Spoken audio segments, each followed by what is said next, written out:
pekerjaan yang memaksa seperti belajar, melakukan aktivitas-aktivitas yang itu memaksa kita untuk berpikir keras. Nah, itu menurut aku ya, kalau belajar itu ya berpikir keras. Seperti itu.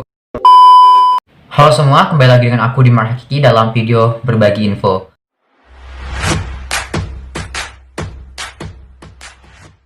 Nah, di video kali ini aku akan membagikan tips mengenai cara mengatasi malas belajar. Oke.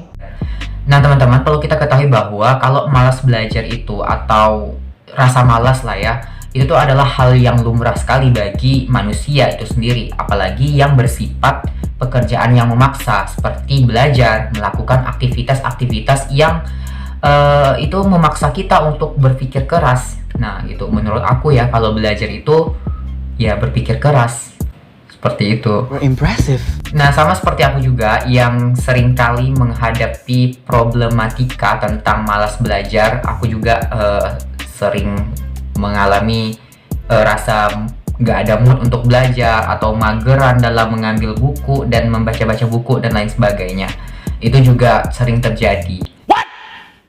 Nah, dari itu semua, aku menciptakan cara untuk bisa menghadapi serta mengatasi masalah belajar tersebut. Nah, yang pertama itu adalah jangan menunda-nunda apapun, terutama ini masalah pembelajaran. Nah, kalau aku biasanya sering melakukan penundaan terhadap pembelajaran, sehingga apa yang aku plankan atau yang ingin aku capai ke depannya itu akan berantakan dan itu tidak maksimal. Oleh karena itu, kalau misalnya kita ada suatu plan ataupun sesuatu deadline yang menunggu di depan sana, seharusnya jangan sampai kita abaikan dan jangan kita anggap sepele. Nah, biasakan kita kalau misalnya ada ulangan nih atau UTS atau UAS, misalnya diberi waktu 1 minggu ke depan atau 2 minggu lagi kita harus UTS. Nah, di waktu 2 minggu tersebut kita harus memanfaatkan waktu, bagaimana cara kita mengatur strategi, terus bagaimana cara kita harus mengatur pola belajar kita supaya mendapatkan hasil yang baik ke depannya dan lain sebagainya. Nah, kalau misalnya kita selalu menunda-nunda terus pembelajaran kita, masih ada kok waktu 2 minggu ke depan, aku harus santai-santai aja main game ataupun melakukan kegiatan-kegiatan yang dianggap nggak terlalu penting, dan itu akan membuat kita menyesal pada akhirnya. Nah, seperti yang kita ketahui bahwa penyesalan itu tidak akan datang di awalan, namun datangnya pada akhirat. Karena itu, jangan sampai kita menunda-nunda sesuatu, apalagi ini yang menyangkut terhadap pembelajaran bagi diri kita dan terhadap pencapaian kita ke depannya, seperti itu. Nah, yang kedua itu adalah membuat target yang dibarengi dengan membuat jadwal dan daftar yang berkaitan dengan pembelajaran. Nah, dalam membuat target di sini, kamu bebas menentuin target-target apa aja yang akan kamu lakukan dalam hal pembelajaran ini. Entah itu target kamu dalam kuantitas belajar atau kualitas dalam belajar kamu, atau target dalam hasil dari pencapaian kamu belajar selama ini pada kedepannya. Sehingga dengan adanya pembuatan target tersebut, itu akan memberikan motivasi serta memberikan pacuan-pacuan terhadap diri kamu untuk semangat belajar. Nah, selain kamu membuat target, kamu juga harus membuat jadwal atau daftar pembelajaran. Nah, misalkan kamu harus belajar hari ini tuh berapa jam, dan kamu harus melakukan aktivitas apa-apa aja yang dibarengi dengan belajar. Terus kamu juga harus membuat daftar-daftar yang memungkinkan waktu-waktu itu terbaik bagi kamu untuk belajar. Nah, contohnya aja seperti aku nih, kalau besok aku mau belajar bahasa Indonesia, malamnya atau H-1-nya aku udah mulai-mulai nih baca-baca materi, terus aku udah mulai nandain buku yang sejalur dengan pembelajaran tersebut. Dan kalau bisa, kalau misalnya itu ada soal yang belum dikerjakan, nah boleh aja kita coba-coba kerjain, siapa tahu itu bisa menambah wawasan dan itu bisa nambah pengetahuan kita tentang pembelajaran tersebut. Yang ketiga adalah carilah tempat motivasi. Nah, biasanya kalau kita lagi nggak mood atau bete ngerjain tugas tentang pembelajaran, ini pembelajaran mulu ya, belajar. Kapan sih nggak ada kata belajar gitu? Oh my god! Nah, biasanya kita harus cari tempat motivasi. Kalau aku pribadi, untuk cari motivasi itu mudah aja. Buka aja misalnya akun YouTube yang mengandung motivasi tentang belajar ataupun tentang hal-hal kehidupan lainnya. Atau aku juga biasanya langsung aja dengerin musik yang menurut aku itu favorit banget, seperti musik-musik yang melankolis atau musik-musik instrumental yang dapat menenangkan dalam hal belajar gitu. Dan ada juga orang biasanya kalau mau cari tempat motivasi itu mereka ke perpustakaan atau mereka mencari hawa-hawa yang sejuk dan ruangan-ruangan yang tenang, dan atau mereka juga pergi ke taman dan lain sebagainya untuk mencari ketenangan. Poin yang keempat adalah hindari belajar sambil rebahan atau sambil main HP. Nah, menurut aku poin ini sangat penting sekali untuk kita hindari apabila sedang belajar.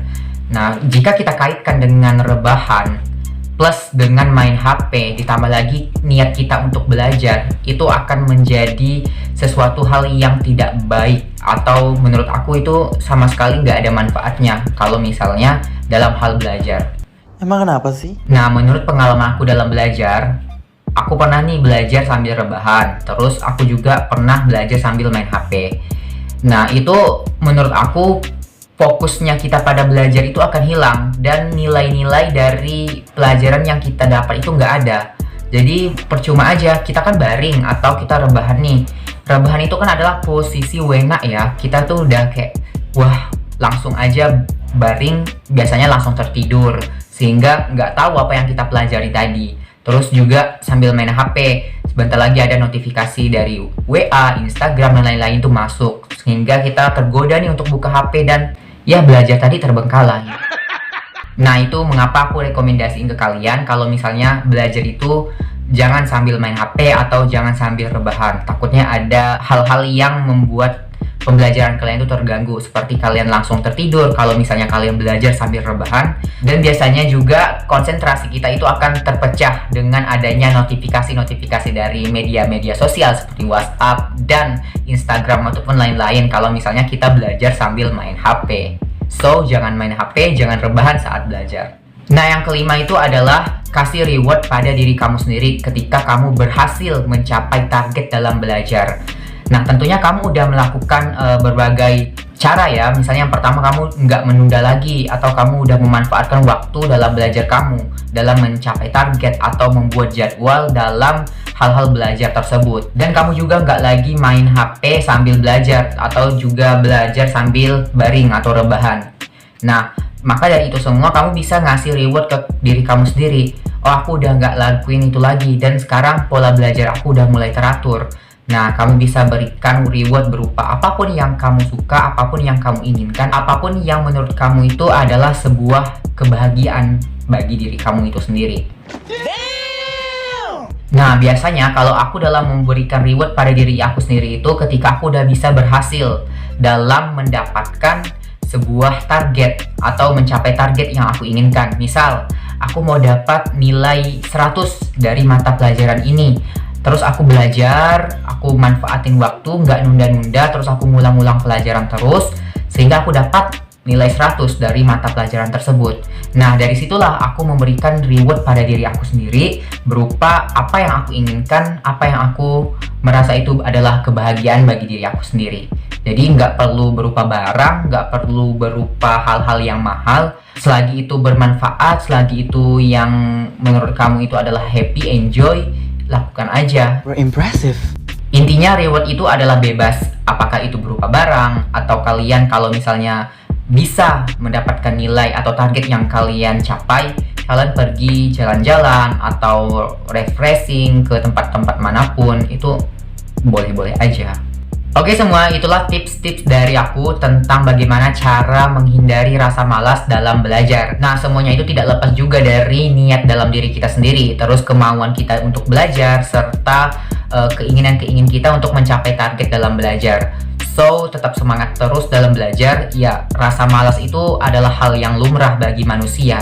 Terus rasa bad mood, rasa mageran itu adalah hal biasa. Dan tinggal dari diri kita lagi bagaimana cara kita bisa meminimalisir hal tersebut dan bisa memanfaatkan waktu-waktu yang luang untuk dijadikan ajang untuk belajar serta mengupdate diri.